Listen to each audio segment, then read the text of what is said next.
चलिए दोस्तों, आज हम मुहावरे की तीसरे क्लास में हैं जिसमें हम और 50 प्रश्न करेंगे। ठीक है, तो देखिए हमने 104 प्रश्न तक हमने कर लिया था।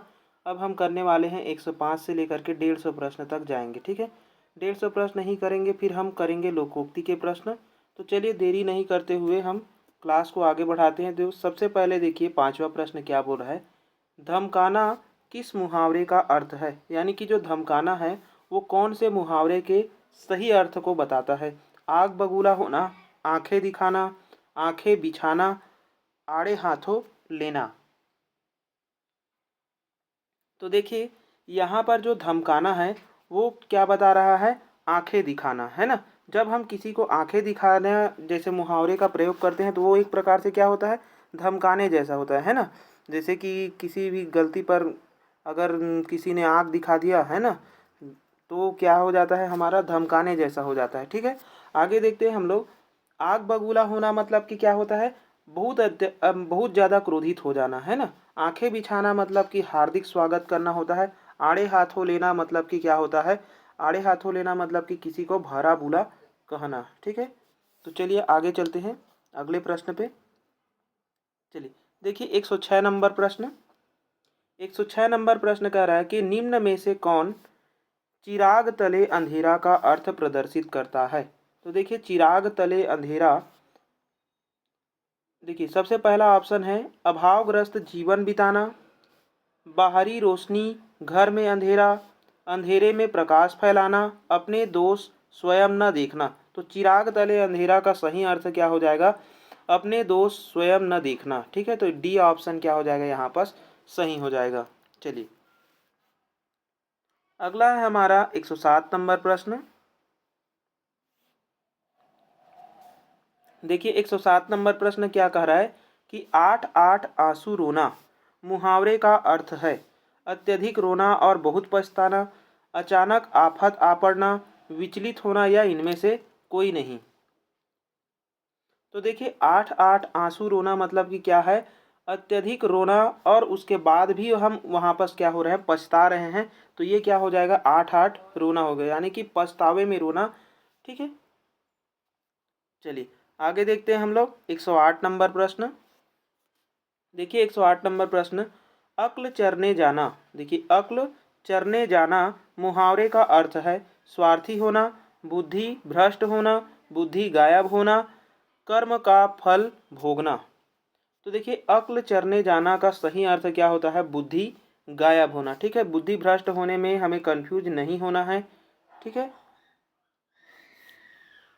चलिए आगे देखते हैं। अगला है हमारा 109 नंबर प्रश्न। देखिए 109 नंबर प्रश्न क्या है? स्वीकार करना के लिए किस मुहावरे का प्रयोग होता है? यानी कि ये अर्थ दिया हुआ है स्वीकार करना, तो किस मुहावरे का सही अर्थ बताता है? लोहा मानना, सिर माथे लेना, कान काटना या तूती बोलना। तो देखिए सिर माथे लेना का अर्थ क्या होता है? स्वीकार करना होता है। चलिए अगले प्रश्न पे चलते हैं 110 नंबर प्रश्न। देखिए 110 नंबर प्रश्न क्या बोल रहा है? मुहर लगा देना मुहावरे का अर्थ है। यानी कि जो मुहर लगा देना मुहावरे का अर्थ क्या होता है? पुष्ट करना, शोहरत बढ़ाना बढ़ना, अकड़ना या फिर आदरपूर्वक स्वीकार करना। देखिए किसी चीज़ में मुहर लगा देना कहने का अर्थ क्या होता है? उस चीज़ की पुष्टि करना। ठीक है, तो यहाँ पर जो सही आंसर है वो क्या हो जाएगा हमारा? ए ऑप्शन, पुष्टि कर देना। चलिए देखिए यहाँ पर जो और भी दिया हुआ है शोहरत बढ़ाना, ये किस में आता है? तो यहाँ पर शोहरत बढ़ाना जैसे कि मुहावरा, चलिए हटाइए, आगे चलते हैं हम लोग। देखिए 11वां प्रश्न। देखिए 111 नंबर प्रश्न, कभी कभी बच्चे इस तरह के प्रश्न पूछ लेते हैं कि हम बड़े भी बंगले झांकने लगते हैं। यानी कि यहाँ पर एक मुहावरा दिया हुआ है बंगले झांकने लगना, है ना। इस वाक्य में बंगले झांकना मुहावरे का अर्थ होगा अत्यधिक प्रसन्न हो जाना, उत्तरदायित्व लेना, थोथी धमकी देना या फिर निरुत्तर हो जाना। देखिए यहाँ पर क्या बोल रहा है कि कभी कभी बच्चे जो है वह ऐसे प्रश्न पूछ देते हैं सर से कि सर जो है वह उस प्रश्न का आंसर ही नहीं दे पा रहे हैं ना, तो वहाँ पर सर क्या हो जा रहे हैं, निरुत्तर हो जा रहे हैं ना, उसके पास में कोई आंसर नहीं है, तो वहाँ पर सर क्या हो जाते हैं, निरुत्तर हो जाते हैं। ठीक है, चलिए आगे देखिए। अगला है 112 नंबर प्रश्न। देखिए 112 नंबर प्रश्न है, अत्यधिक शोर होने पर किस मुहावरे का उपयोग किया जाता है? हो हल्ला मचाना, कान पड़ी आवाज न सुनना, आसमान सर पर उठाना या फिर कान फाड़ना। देखिए अत्यधिक शोर होना, अत्यधिक शोर कब होता है? जब कोई आसमान सर पर उठा लेता है ना। क्या होता है? जब कोई जो है वह आसमान सर पर उठा लेता है तो क्या हो जाता है, अत्यधिक शोर होता है। जैसे कि घर में है ना, चिंटू जो है वह बहुत ज़्यादा शोर करता है, तो उसके सेंस में हम कह सकते हैं कि चिंटू ने आसमान सर पर उठा लिया है। ठीक है, चलिए आगे देखते हैं। देखिए अगला है हमारा 113 नंबर प्रश्न, आस्तीन का सांप मुहावरे का अर्थ है। तो देखिए आस्तीन का सांप हम सभी जानते हैं क्या होता है, कपटी मित्र, या फिर उसी को हम धूर्त मित्र भी, सॉरी धूर्त नहीं कहेंगे, यहाँ पर दिया हुआ है ना कपटी मित्र। ठीक है, अगर कपटी मित्र नहीं दिया रहता तब हम क्या लगाते, धूर्त मित्र को लगाते। ठीक है, तो यहाँ पर दिया हुआ है कपटी मित्र।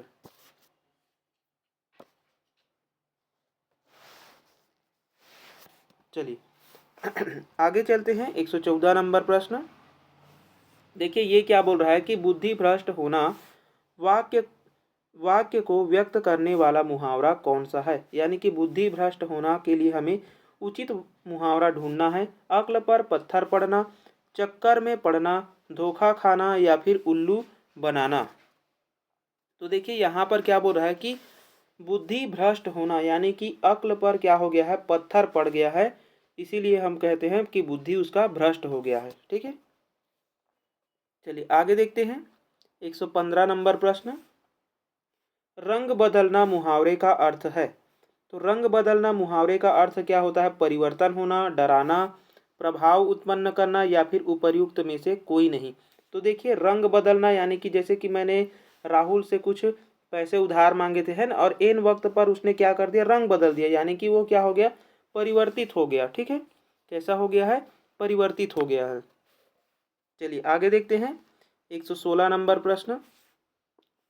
116 नंबर प्रश्न कह रहा है कि कपटी मित्र किस मुहावरे का अर्थ है?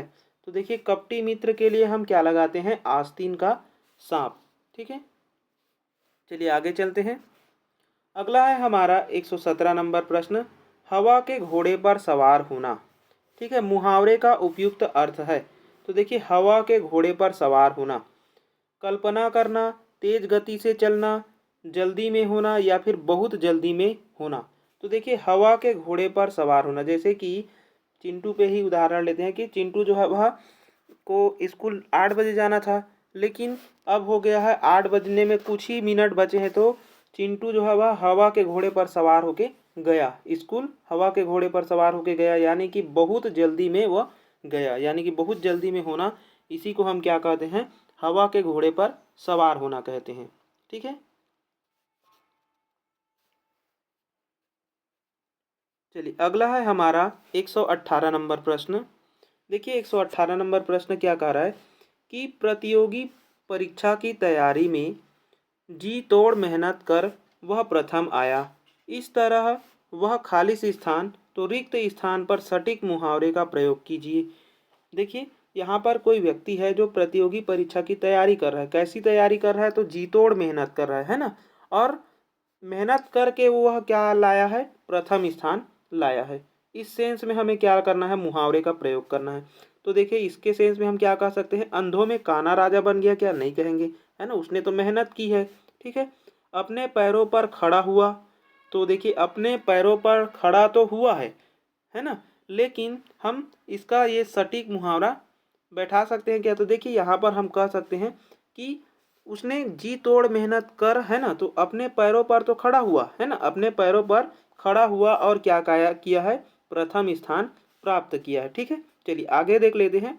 अपना हाथ जगन्नाथ हुआ, तो अपना हाथ जगन्नाथ हुआ ऐसा हम नहीं कह सकते, है ना, डूबते को तिनके का सहारा नहीं कह सकते, तो हमारा जो सही आंसर था वो क्या है, ऑप्शन बी ही है। ठीक है, चलिए आगे देखते हैं। देखिए यहाँ पर सभी का एक्सप्लेनेशन दिया हुआ है कि अंधों में काना राजा मतलब कि क्या होता है, व्यक्ति या मूर्खों के बीच में एक अल्प ज्ञान वाला व्यक्ति ही सम्मान के पात्र होता है। ठीक है, अपने पैरों पर खड़ा होना मतलब कि स्वावलंबी होना होता है। ठीक है, अपना हाथ जगन्नाथ हुआ मतलब कि स्वयं का कार्य स्वयं ही करना, तो अपना हाथ जगन्नाथ होना। ठीक है, तो वहाँ पर जो व्यक्ति था वो स्वयं का कार्य स्वयं नहीं कर रहा है, बल्कि वो स्वावलंबी हो रहा है ना, क्या हो रहा है वहाँ पर, स्वावलंबी हो रहा था। ठीक है, और डूबते को तिनके का सहारा मतलब कि मुसीबत में थोड़ी सी मदद भी क्या होती है, काफ़ी होती है। चलिए आगे देखते हैं। अगला है हमारा 119 नंबर प्रश्न। चुल्लू भर पानी में डूब मरना मुहावरे का सटीक अर्थ है। चुल्लू में पानी भर कर आचमन करना, तो ये कुछ सेंस ही नहीं बन रहा है ना। आत्महत्या करना, ये भी हम नहीं कह सकते। देवता का जल अभिषेक करना, ये भी नहीं है। लज्जित होना, यानी कि चुल्लू भर पानी में डूब मरने का सही क्या है, अर्थ बताता है। चलिए आगे देखते हैं। 120 नंबर प्रश्न। खुशियाँ मनाना का समानार्थक मुहावरा है, यानी कि खुशियाँ मनाना का जो सही मुहावरा है उसको हमें चूज करना है। तो देखिए यहाँ पास है, घर में गंगा बहाना, घूरे के दिन फिरना, बंदूक छोड़ना या फिर घी के दीपक जलाना। देखिए खुशियाँ मनाना मतलब कि क्या होता है, घी के दिए जलाना है ना, या फिर दीपक जलाना। चलिए आगे देखते हैं। अगला है हमारा 121 नंबर प्रश्न। गागर में सागर भरना का मतलब होता है। तो देखिए गागर में सागर भरना, थोड़े शब्दों में बहुत कुछ कहना। ठीक है, सही बात है ना। गागर के जल से मटका भरना, ये बात गलत है। साधनों का सदुपयोग करना, ये हम नहीं कर सकते। अधिक में थोड़ा कहना, नहीं, थोड़े में अधिक कहना है ना। चलिए, तो हमारा जो सही आंसर है वो क्या है, ए है। आगे देखते हैं। अगला देखिए। देखिए अगला प्रश्न क्या बोल रहा है कि निम्नांकित में से किस वाक्य में खून सूखना मुहावरे का सटीक प्रयोग हुआ है। राजू इतना बीमार पड़ गया कि उसका खून सूख गया, नहीं, यहाँ पर तो मुहावरा ही नहीं है ना। उंगली कट गई और खून टपक कर समय के मतलब कि समय बाद सूख गया, तो यहाँ पर भी मुहावरे का प्रयोग नहीं हुआ। उसे रक्ताल रक्ताल्पता की बीमारी थी, इसलिए उसका खून सूख गया, तो यहाँ पर भी कोई सेंस मतलब कि मुहावरा नहीं है। शेर की दहाड़ सुनकर उसका खून सूख गया, तो देखिए यहाँ पर ये वाला सही है कि शेर की दहाड़ सुना तो उसकी सिट्टी पिट्टी गुल हो गई है ना। तो सिट्टी पिट्टी गुल हो जाना या फिर खून सूखना, ये सभी क्या होते हैं, दोनों एक ही होते हैं। क्या होता है इसका मतलब, खून सूखना है ना, या फिर आश्चर्यचकित हो जाना। ठीक है, डर जाना बहुत ज़्यादा। चलिए आगे देखते हैं। देखिए अगला है हमारा 123 नंबर प्रश्न। 123 नंबर प्रश्न है, चांद पर थूकना।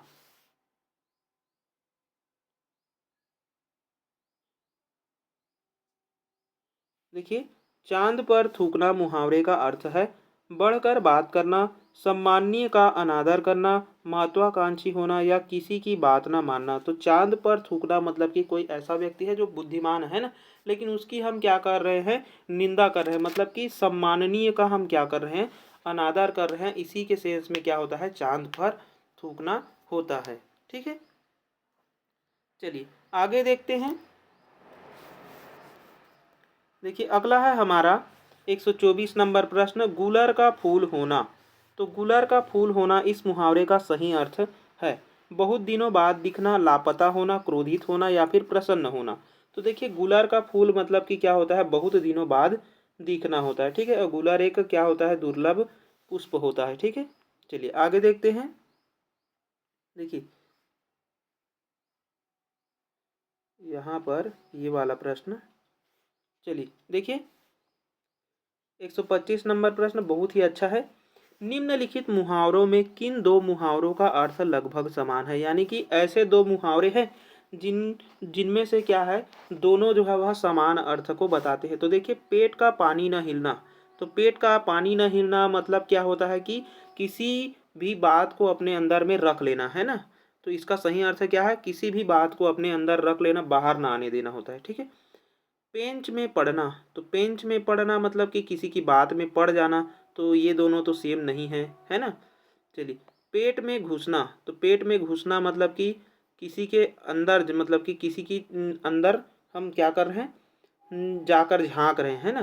तो यहाँ भी ये भी अलग है, ये भी अलग है, ये भी अलग, मतलब कि तीनों तीनों यहाँ पर क्या मिले, अलग अलग मिले हैं। ठीक है। पेट में बात न पचना, ठीक है, तो पेट में बात न पचना और पेट का पानी न हिलना, ये दोनों क्या हो जाएंगे, सही हो जाएंगे। तो इस तरह से हमारा पहला और चौथा जो है वह क्या हो जाएगा, यहाँ पर सही हो जाएगा। ठीक है। चलिए आगे देखते हैं। देखिए यहाँ पर दिया हुआ है कि पेट का पानी न हिलना मतलब कि किसी बात को बिना कहे न रह पाना। ठीक है। और पेंच में पड़ना मतलब कि मुश्किल में पड़ना होता है। और पेट में घुसना मतलब कि किसी के भेद जानने के लिए उसके मेल जोल बढ़ाना। ठीक है। अगला क्या है, पेट में बात न पचना मतलब कि बात छिपाकर रखना। देखिए, बात, पेट में बात पचाना मतलब कि बात छिपाकर रखना।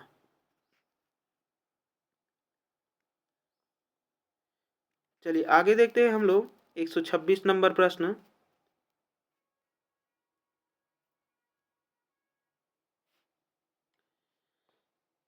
देखिए 126 नंबर प्रश्न, निम्नलिखित वाक्य के रिक्त स्थान की पूर्ति के लिए उचित एवं सटीक मुहावरा कौन सा होगा। चोरी करते करते हुए पकड़े जाने पर सिवाय खाली से स्थान के और क्या होगा। पानी फेरने, पानी के मोल बिकने, पानी गंवाने या फिर पानी भरने। तो देखिए, पानी भरने, पानी फेरने ये तो नहीं होगा, है ना। पानी के मोल बिकने, तो पानी के मोल तो आप बिकोगे नहीं, आपका क्या हो जाएगा, पानी गंवा जाएगा। ठीक है। यानी कि जब आप पकड़े जाओगे तो क्या होगा, आपका पानी गंवा जाएगा। ठीक है। चलिए आगे देखते हैं अगला प्रश्न। अधजल गगरी छलकत जाए, मुहावरे का अर्थ है गगरी का फूटा होना नहीं, झूठ बोलना ये भी नहीं है, सेखी बघारना या फिर अपरिपक्व व्यक्ति का बड़बोलापन। देखिए इन दोनों में से एक ही है। तो अधजल गगरी मतलब कि कम ज्ञान है, फिर भी क्या हो रहा है कि बहुत ज़्यादा अपने आप को होशियारी मार रहा है। ठीक है। तो यहाँ पर क्या है, अपरिपक्व व्यक्ति का क्या है, बड़बोलापन है। ठीक है। चलिए आगे देखते हैं। अगला है देखिए 128, किस खेत की मूली, मुहावरे का प्रयोग निम्न में से किस अर्थ में किया जाता है। तो देखिए, किस खेत की मूली, आप किसी व्यक्ति को कह देते हैं किस खेत की मूली, मतलब कि उसका क्या हो जाता है, स्वादिष्ट होता है क्या, नहीं, आधा अधिकारहीन होता है। तो देखिए, किस खेत की मूली मतलब कि क्या हो जाएगा, अधिकारहीन हो जाएगा, है ना। मतलब कि आप किसी चीज़ में पढ़े हैं, तो कोई जो है वह बीच में टांग लड़ा रहा है, तो आप क्या बोलेंगे, आपकी इस खेत की मूली है ना। मतलब कि उसके वो जो बोलने का अधिकार है उसको भी आप क्या कर रहे हैं, छीन ले रहे हैं। ठीक है।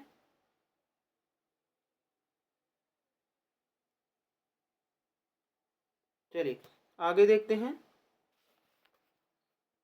देखिए 129 नंबर प्रश्न क्या बोल रहा है कि बेफिक्री के लिए निम्न में से किस मुहावरे का प्रयोग किया जाएगा। बेफिक्री यानी कि गिन गिन कर पैर रखना है क्या, नहीं, कछुआ चाल, घोड़े बेचकर सोना या फिर नाक काटना।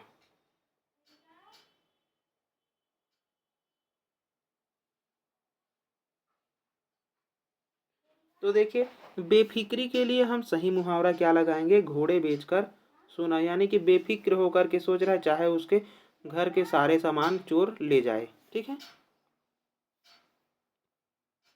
अगला देखिए 130 नंबर प्रश्न, पारा उतरना। पारा उतरना मतलब कि ठंडा मौसम, क्रोध करना, क्रोध शांत होना या फिर दुखी होना। ठीक है। तो इसका सही अर्थ क्या हो जाएगा, क्रोध का शांत होना ही क्या होता है, पारा उतरना होता है। चलिए आगे देखते हैं 131 नंबर प्रश्न।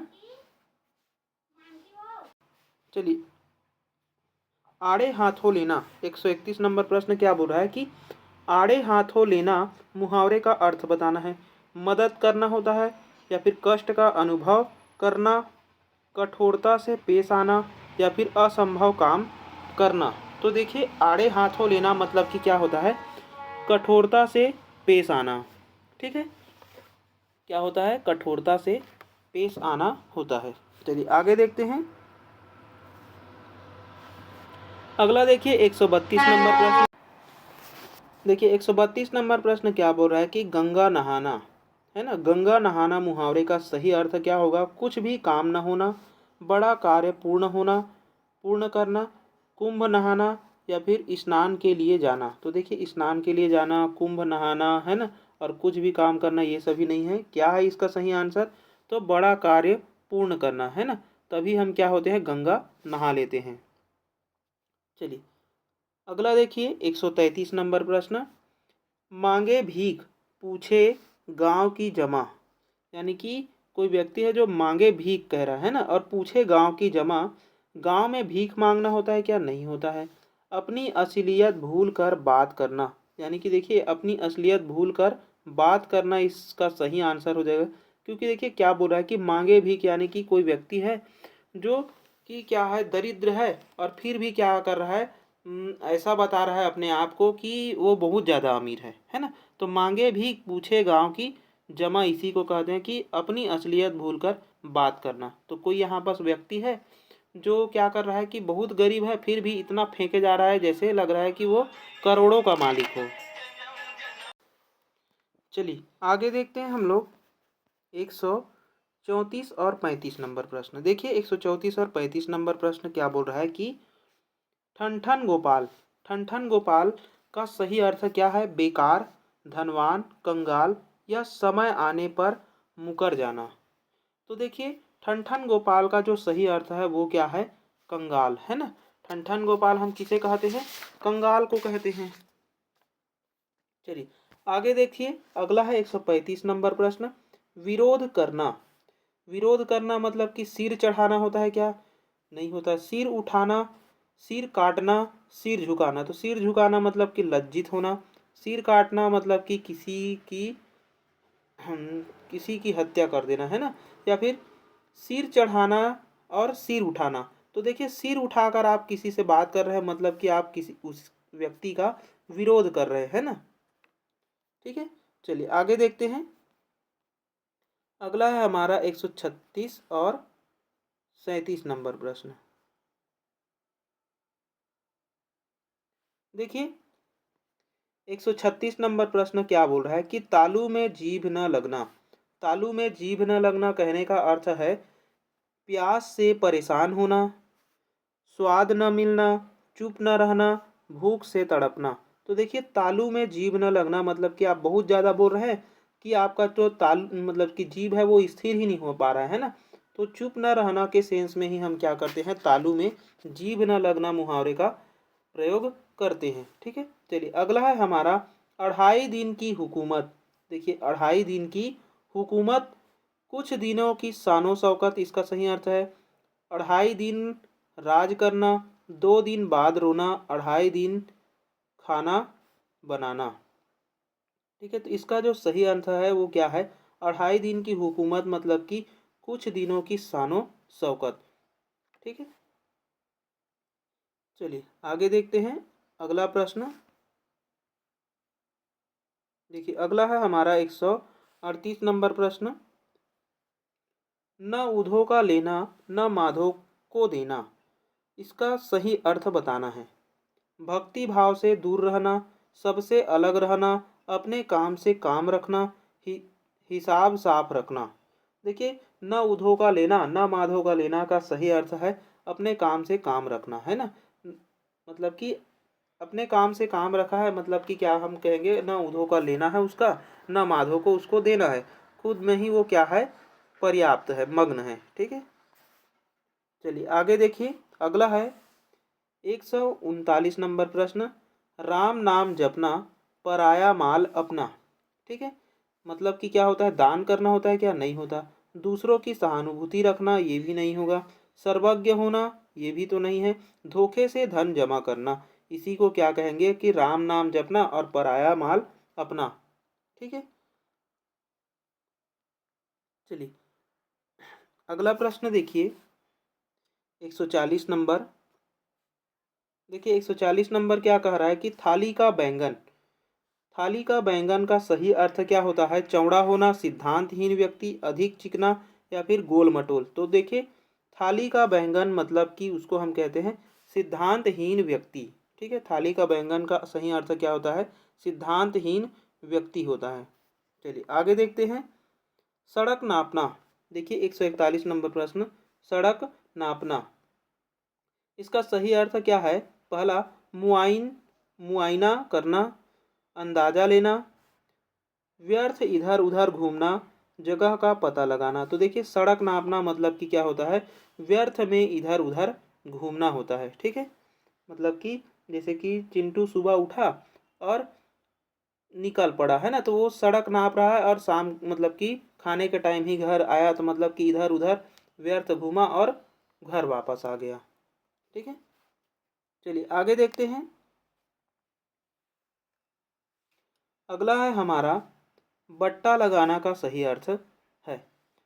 दुकान लगाना, कलंक लगाना, सरल काम या फिर बाजी लगाना। देखिए बट्टा लगाना का सही अर्थ है कलंक लगाना। किसी पर बट्टा लगाना मतलब कि क्या है? किसी पर कलंक लगाना है ना। चलिए आगे देखते हैं। 143 नंबर प्रश्न, कमर टूटना का सही अर्थ है। हतोत्साहित होना, कमर में चोट लगना, प्रोत्साहित होना या फिर दुर्घटना ना होना। तो देखिए कमर टूटना मतलब कि क्या हो गया? बेचारा हतोत्साहित हो गया है ना। क्या हो गया है? हतोत्साहित हो गया है।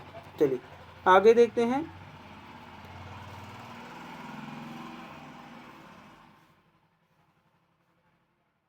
देखिए अगला प्रश्न, अगला है हमारा 144 नंबर, माथा ठनकना। देखिए माथा ठनकना मतलब कि अनिष्ट की आशंका होना, क्रोध आना, हिम्मत आ जाना या फिर भयभीत हो जाना। तो देखिए माथा ठनकना मतलब कि सही अर्थ क्या है? अनिष्ट की आशंका होना। ठीक है, तो माथा ठनकना से हम क्रोध आना ऐसा अर्थ मत ले लेना। ठीक है, जो कि अर्थ की ओर संकेत तो करता है लेकिन है नहीं। ठीक है, चलिए आगे देखते हैं। अवसर का लाभ उठाना। तो देखिए अवसर का लाभ उठाना मतलब कि आकाश पाताल एक करना, बहती गंगा में हाथ धोना, अंगारों पर पैर रखना, फूलाना समाना। तो देखिए अवसर का लाभ उठाना मतलब कि बहती गंगा में क्या है? हाथ धोना होता है। ठीक है, चलिए आगे देखते हैं हम लोग। 146 और 147 नंबर प्रश्न। देखिए 146 नंबर प्रश्न क्या बोल रहा है? दांत का दांत काटी रोटी होना। ठीक है, तो ये हमने बहुत बार देख लिया है कि दांत काटी रोटी होना मतलब कि क्या होता है? घनिष्ठ मित्रता होना होता है। ठीक है, चलिए खोदा पहाड़ निकली चूहिया। ठीक है, खोदा पहाड़ निकली चूहिया बहुत बार यानी कि प्रयोग में आते रहता है ये। श्रम करने पर कुछ न मिलना, कम परिश्रम करके बहुत मिलना, अधिक परिश्रम पर फल कम मिलना, परिश्रम के बिना ही फल मिलना। तो देखिए परिश्रम के बिना ही फल मिलना नहीं है, श्रम करने पर कुछ ना मिलना ये भी नहीं है। कि हम पहाड़ तो खोद रहे हैं मतलब कि बहुत ज़्यादा परिश्रम कर रहे हैं और फल हमें क्या मिल रहा है? बहुत कम मिल रहा है। ठीक है, चलिए आगे देखते हैं। देखिए अगला प्रश्न है मक्खियाँ मारना। मक्खियाँ मारना का सही अर्थ बताना है। साहसिक, लाभ के बदले हानि, बेकार बैठे रहना, इंतजार करना। तो देखिए मक्खियाँ मारना मतलब कि क्या होता है? बेकार बैठे रहना। ठीक है, क्या होता है? बेकार बैठे रहना। चलिए अगला है हमारा 149 नंबर प्रश्न, अपना किया पाना। अपना किया पाना, परेशान करना, अन्याय करना, कर्म का फल भोगना या फिर शर्मिंदा होना। तो देखिए अपना किया पाना का मतलब क्या होता है? कर्म का फल भोगना। ठीक है, जैसी करनी वैसी भरनी। चलिए आगे देखते हैं। आगे है हमारा आज का लास्ट प्रश्न। देखिए अंधा बनाना। अंधा बनाना मतलब कि आँख पर कपड़ा बांध लेना, तो ये नहीं है। आँख बंद करना, ये भी नहीं है।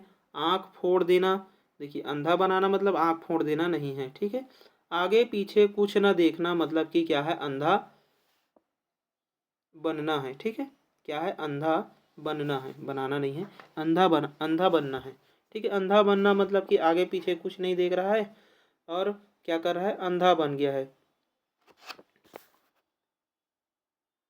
चलिए, तो ये था हमारा मुहावरे का 150 प्रश्न। ठीक है। अब हम शाम को करने वाले हैं लोकोक्ति के सीधे कम से कम 100 प्रश्न करेंगे। ठीक है। तो वहाँ से भी हम लोकोक्ति को एक ही क्लास करेंगे, 100 से 150 प्रश्न एक ही बार में। फिर हम चलेंगे विलोम शब्द वाले प्रश्नों में। ठीक है। तो आज के लिए इतना ही। अच्छा लगे तो लाइक शेयर एंड सब्सक्राइब ज़रूर करें। ठीक है। और हमारे यूट्यूब चैनल को सब्सक्राइब ज़रूर करें, ताकि जितने भी एग्ज़ाम आते रहेंगे उससे मैं आप लोगों को ऐसे ही प्रश्न कराते रहूँगा। चलिए।